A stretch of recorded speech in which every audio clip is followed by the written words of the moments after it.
Hi everyone, thanks for coming along to another video. So this week is all about the Kawasaki KLE500.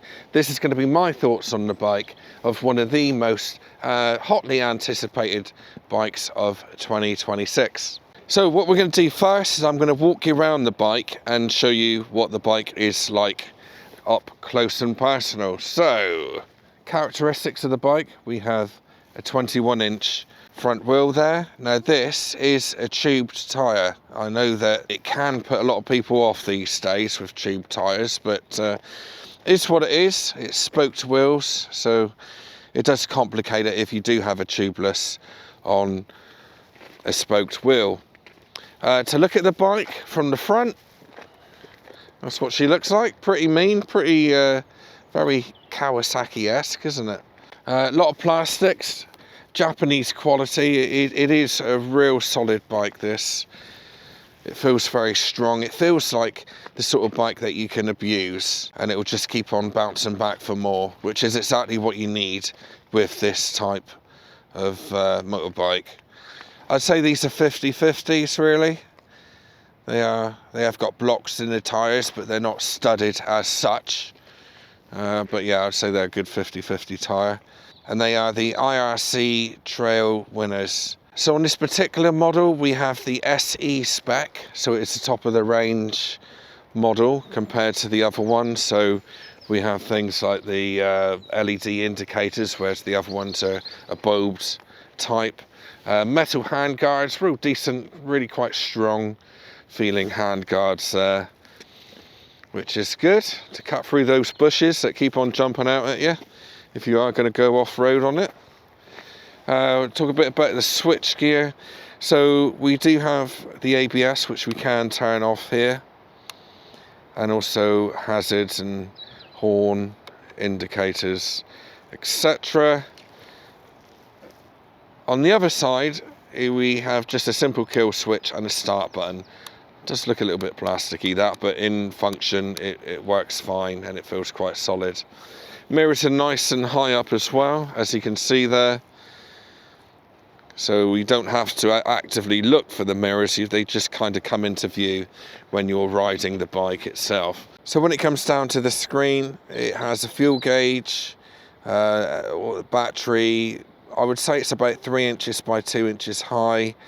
Very, very readable though. It gives you all that you need without it being over the top like some of these other bikes. We also have a mount for sat navs and all that malarkey there as well. The screen is non-adjustable. It is fixed. This particular model on the SE spec is higher than the other one. So I think that this one comes in at about 6,600. I will double check that. Whereas the other model comes in at about 6,200. Collapsible gear shifter there, which you never know when you might need that. Pillion pegs here, like so. Riding as a pillion, it's actually quite a long seat. It ain't bad at all, that. So yeah, it's quite long, but yeah, I mean, it'll carry a pillion fine. I have found that the gearing is very close together. You know, you are chomping up through the gears pretty quick, and before you know it, you're in 6th gear and you're only doing about 30-35 miles an hour. So but again, that is, there's pros and cons of that, isn't there? I mean, first of all, if you are doing off-road, then you need that sort of tractable modulation of power. Yes, it's one of those things where, like, okay, so if they lifted up the engine, gave you a bit more ground clearance, that's fine, that's great. But then people could be saying that it's going to be more top heavy. So there's always going to be a trade-off. I think they got this right. At the end of the day, this is going to be, for most people I'm talking about, if, for example, if I own this bike, I might go out 2 or 3 times a year off-roading it. Whereas most of the time it's going to be on the road. As a road bike, it's really good. You know, it does feel like an off-road bike when you're riding it on road, if that makes sense. You do get that sense that it's a good, strong off-road bike, which will get you to the trail, and then you can use it on the trails. Right, seat height is 870 millimeters, which sounds really tall, and on the spec sheet is saying it is quite tall. However, I'm 5'8", 30-inch inside leg measurement, and I can very, very nearly flat foot it. The reason being is that the seat is quite narrow on the front. So good work, Kawasaki. You've done a great job there. And what it means is you can bring your legs in a little bit and get your feet down, no problem at all. Downside to that, obviously, is that it does become a thinner, narrower, more narrow seat, should I say. So yeah, the seat is quite hard. It's still not causing me any issues yet after a few hours now, but I know that in time it will probably start to bug me. So let's see what it's like. Let's turn her on. Engine. Parallel twin.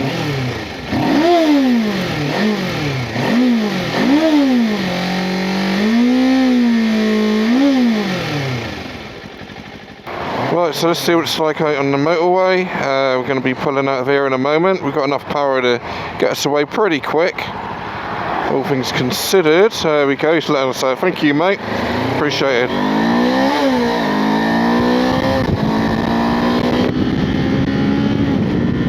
As you can see, up to speed now.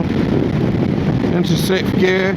Loads of vibrations I found with this bike, mainly coming from the tyres which come up through the handlebars. So I think a change of tyre might help if you suffer with a bit of issues with vibration on your hands. It will die down over time, no doubt about it. You can't really test these bikes for vibrations properly until you get about 5,000 miles on them, because it really does make a huge difference. Plus, getting that first service out of the way where they put the thicker oil in most cases. Roll-on power at 63, here we go. Open out at 6th gear. Yeah, you know, it's enough there to quickly get you up past the speed limit, if you want to do that, of course. A lot of buffeting, and I'm getting a lot of vibrations coming up through the seats as well. With that screen, I'm only 5'8", but I feel like I need an extender. It's very noisy in my helmet at the moment. It's not a bike which I'm kind of thinking I'd like to tour on at the moment. It's just a little bit too vibey, but as I say, that will die down in time. But as for most people, if you're younger, then things like this isn't going to bother you because you've got nothing to compare it to, whereas I've got quite a lot to compare it to. So don't let it put you off. If you're young, it won't make any difference. You'll love it. You'll absolutely love this bike. As I said already, probably it does feel like a proper adventure bike.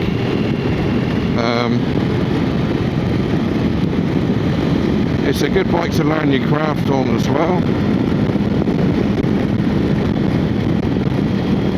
It's overall quite fun. You know, it's definitely a good fun bike to hoot around on.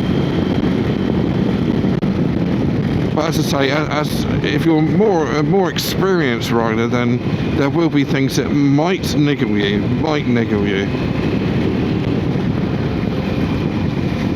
The mirrors are great, you know, I can see in them, no problem at all.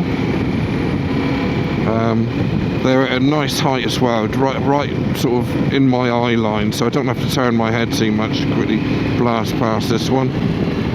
Don't have to turn my head too much to be able to get a good view. And overall it just handles, you know, kind of as I would expect really this bike to handle.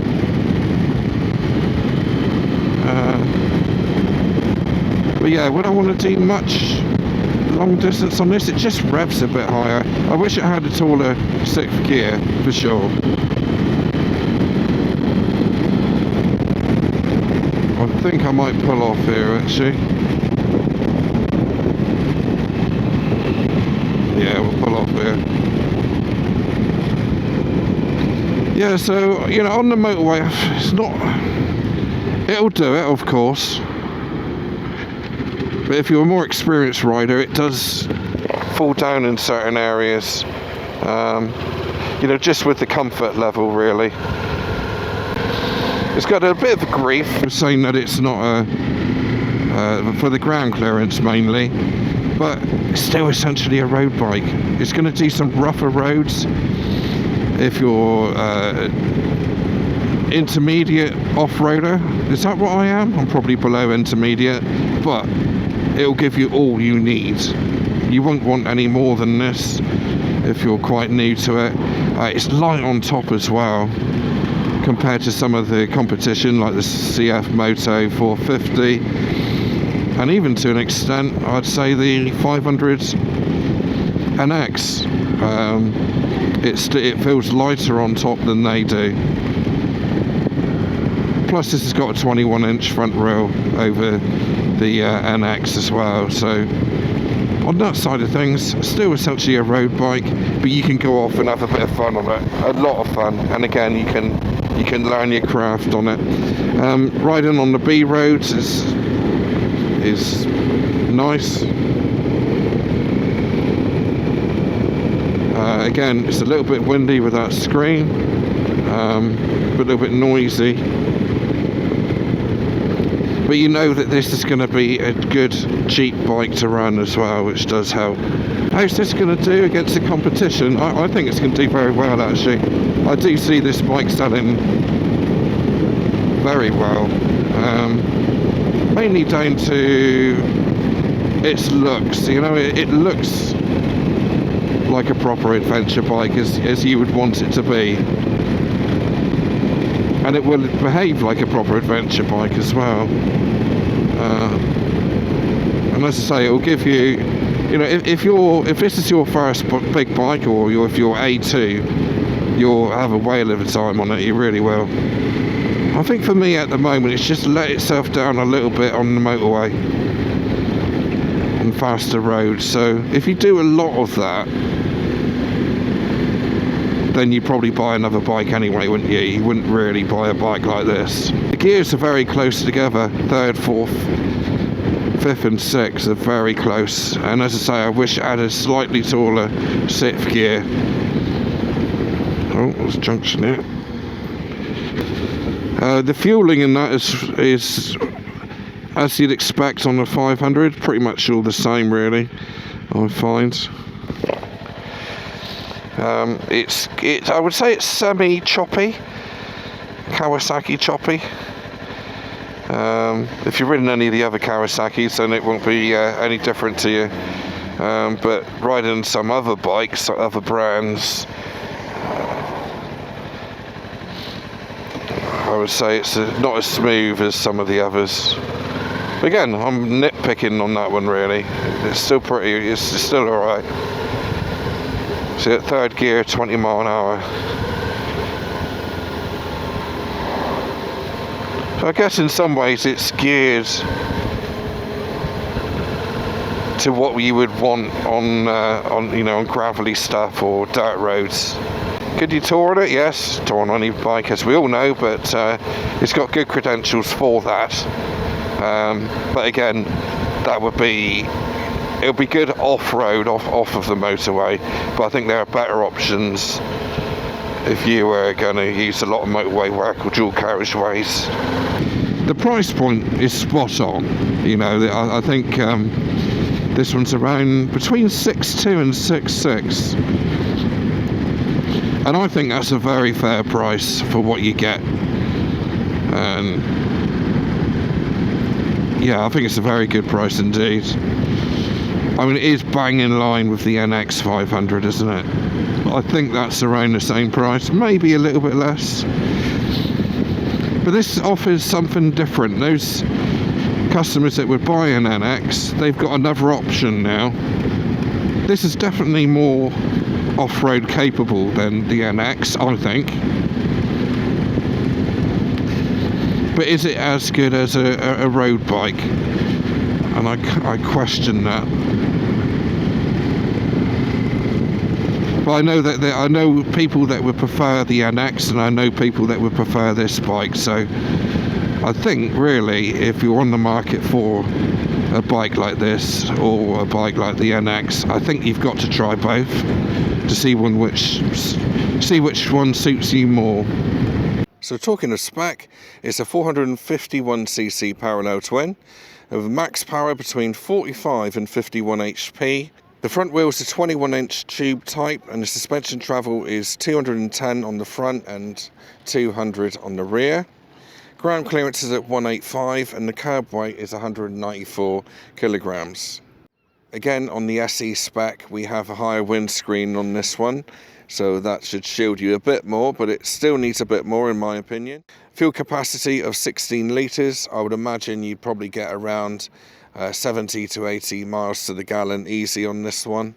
And the brakes is a single on the front, which is 300mm disc, which are very effective, and also very good on the rear as well. And it also has selectable ABS, of course. It has smartphone connectivity as well. If you are interested, you can also get different accessory packs as well, including Rally, Urban or Adventure Tourer. Right, so let's just quickly show you what it's like. Stood up on the pegs here. Very light gravel here, but as you can see, arms out straight, no problem there. Lovely light clutch to feather as well, and look at that, look, arms out straight. It's perfect really. Lots and lots of off-road credentials, of course, with this bike, including the ABS, which is means you can have a bit of fun as well with that. Skidding around, there's nothing worse than being off-road and the ABS is kicking in all the time.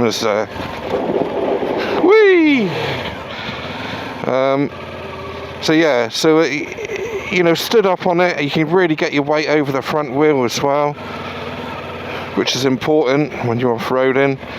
The ground clearance lets it down a bit, but as I said already, you can't have everything, can you? It's a bit of a trade-off more than anything else, but as an AT rider, learning your craft on such a bike, it's you can't go wrong. It's really good fun.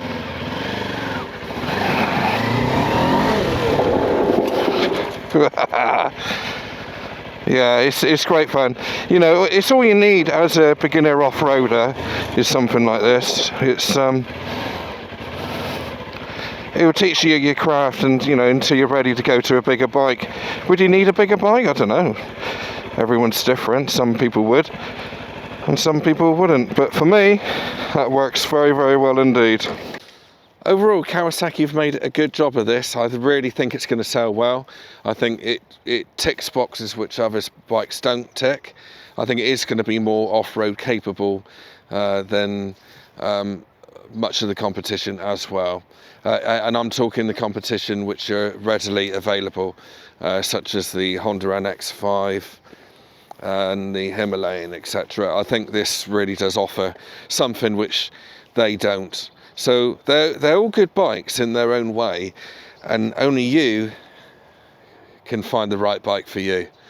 So try all the bikes that you can in this range, this one, the Honda and the Himalayan, and see what suits you, and the MT450 if you can find one.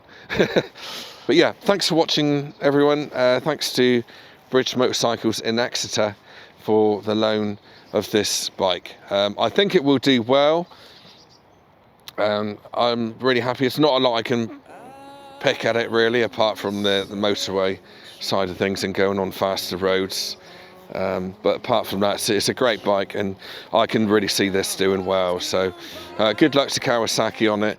Thanks for watching, and I will put links up at the end of this video of some of the other 500cc or thereabouts bikes that I've filmed before as well. So yeah, thanks very much, and I'll see you Sunday next week, same time at 5 PM. Thank you. Cheers.